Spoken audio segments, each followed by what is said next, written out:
Okay, hello everyone. Here I want to provide a tutorial on how to activate fast charging on Samsung C55 5G device. Well, activating fast charging enhances the overall user experience by providing a convenient and efficient way to keep your device charged and ready for use. It also ensures that you can quickly and easily maintain your device battery power without delays. Okay, so let's go to the tutorial. Well, to begin, access the settings menu on your device. Okay, so here please scroll down and select the battery option. And within the battery settings, continue scrolling to find the charging settings section. In this menu, you can enable various charging options and features.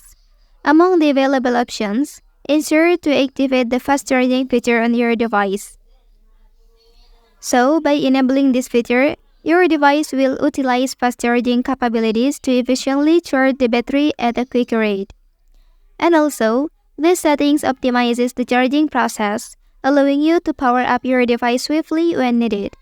Once the fast charging feature is successfully activated, you can enjoy the benefits of rapid charging for your device.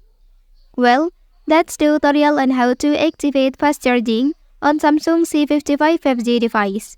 If you are helped by this video, don't forget to like and subscribe to get other information from this channel. Thank you.